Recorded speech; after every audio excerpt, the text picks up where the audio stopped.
Chelsea 2, Brentford 1. And I'm not gonna lie, these man are putting on the pressure. I ain't gonna lie, blood. These man are seriously starting to. There's a little bit of doubt creeping in. I can't lie, like I have to be 100 with it. I still believe Liverpool will win the league, but these men aren't going to make it easy. And if you look at their run of games, Chelsea have, like everyone, even including me, go, oh, Chelsea don't really beat the big teams. Well, how about this? Chelsea have one top 6 fixture between now and March. I'll tell you that. I'll tell you one more time. Chelsea have one traditional big 6 fixture between now and March. Because the smaller teams, or the so-called smaller teams, aren't a problem for Chelsea. 5 wins in a row. Light work. Win after win after win after win after win. We need to speak about Enzo Maresca. Like Arne Slot, we're giving Arne Slot a lot of credit. Well deserved as well. My gaffer. But for this episode today, we need to speak about Enzo Maresca, blood. This guy, the Leicester fans weren't even worried when he left. He weren't ruffling up no feathers when he arrived. In terms of, oh yeah, Enzo Maresca is going to be the new Chelsea manager. A lot of people weren't happy, but what this guy's doing, the players he's had to make gel, the amount of different players, the mass of players, let alone the quality of the players, to make them gel like so quickly and to make things rigid and creative, and the amount of pressure that they put when they attack, to get all of these things clicking. Players like Sancho, who had question marks around him, not personally from me, but you guys know what I mean by that. Jackson, someone who's very hot and cold at times, to keep him on the hotter side of things and bring out the striker for him. And for me, right now, the best performing striker in the league. Get him back on scoring terms, making it consistent with his performances in his all-round game. You've got a team that is no longer Palmer reliant, still scoring goals. And today, Brentford are Chelsea's bogey team. I think people don't know this, but Brentford have won their last 3 outings at Stamford Bridge. I'm not saying Brentford are the best team in the world, but they've won their last 3 games at Stamford Bridge. So this was an omen that needed to kind of be defeated by the Chelsea faithful, and they did that. Like, yes, was it a bit frantic at the end? Was it a bit frantic? Of course. Did they hit the underside of the bar? Of course. But every team is going to get chances. Every team is going to create something or some form, because it's the Premier League. There's quality in almost every team. Maybe you could say bar the bottom 3 or the bottom 2 or whatnot, the relegation candidates and stuff. But what they're doing is controlling masses of the game. Like for me, the first half, there was only one team in it. It was just a matter of chances that Chelsea were missing. You know, so cool. You can maybe say the goal come just before halftime at the perfect time, but that's what good teams do. They wear you down. They wear you down bit by bit. Liverpool, that's what we keep doing. We've done it in so many games. We wear you down. We wear you down, and then our quality shows sooner or later. You just know the goal's going to come. And that's the feeling I'm starting to get with Chelsea. I just know the goal's going to come. I don't sit there going, oh, they're going to fumble today. I go, oh, I'm not going to lie, the goal's going to come at some point. And that's what I used to think about Arsenal and Man City. I still kind of think that with them, but right now with the form they're in, it's a bit questionable. How about this? Even Liverpool have had 2 wobbles in a row now. Yes, the red card, and the other one's Newcastle away, which can happen to anyone. But do you know what I'm saying? Like, it's a wobble. It really is. And you're looking at, the gap was 9 points a week and a half ago. 2 weeks ago, sorry. The gap was 9 points. Yes, one of our games got cancelled. So essentially, if we won that game, it would have been 5 points. But on the table, points on the board are points on the board. And there are Chelsea fans showing a lot of chest. And I think rightly so.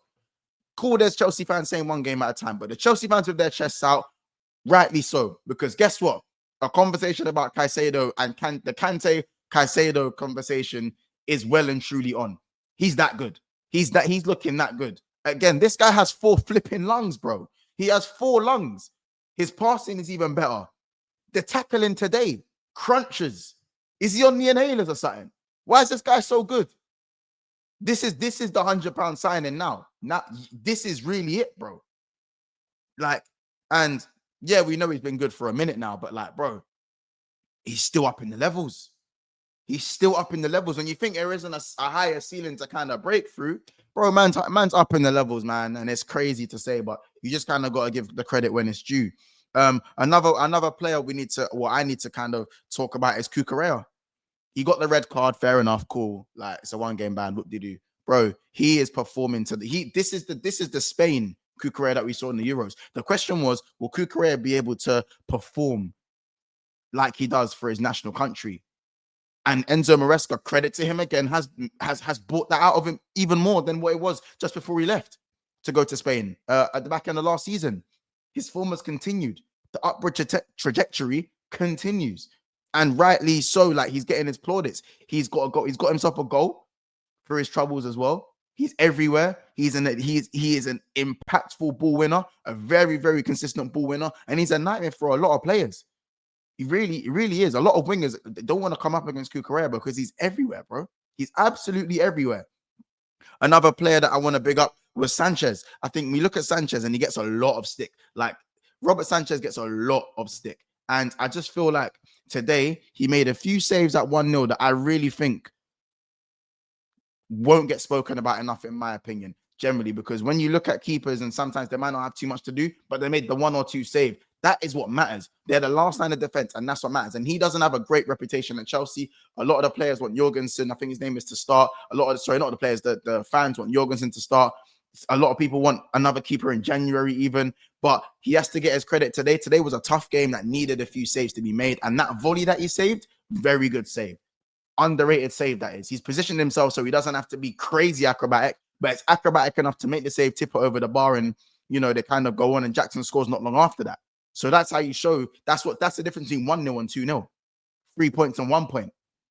It's fine margins in the Premier League. Yes, they hit the underside of the bar, but Sanchez also makes it a bit difficult. He makes Carvalho have to lift the ball over him, which is still a skill in itself when the ball is zipping across the box so quickly at you. So that's another thing to speak about. And of course, listen, man, Jamar.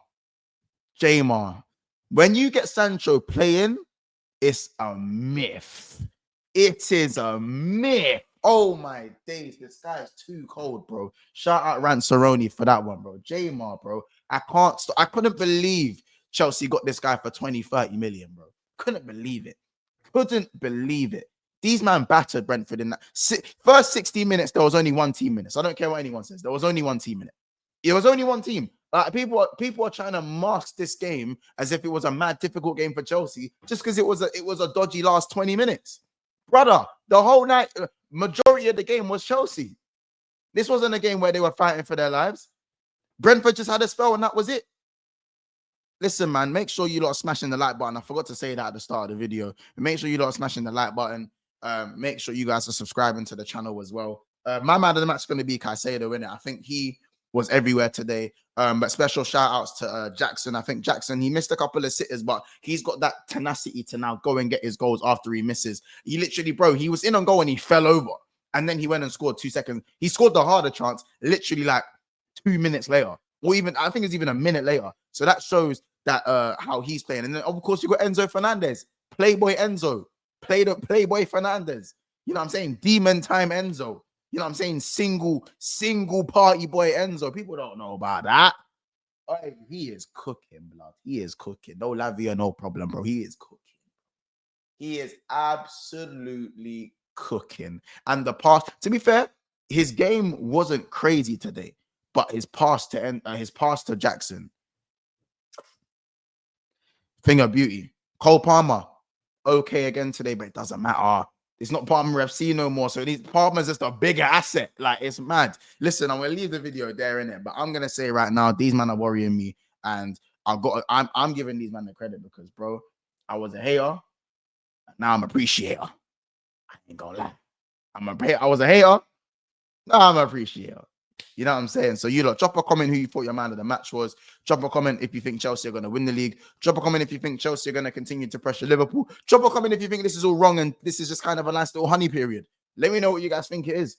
Me, I think Chelsea are the real deal. I ain't going to lie. My eyes don't deceive me, innit? So we'll have to see. But yeah, guys, smash the like button, comment, like, all them things there. And we'll see you in the next one. And make sure you guys subscribe. And I said, we're trying to get to 14K. Big up everyone, and we'll see you in the next one.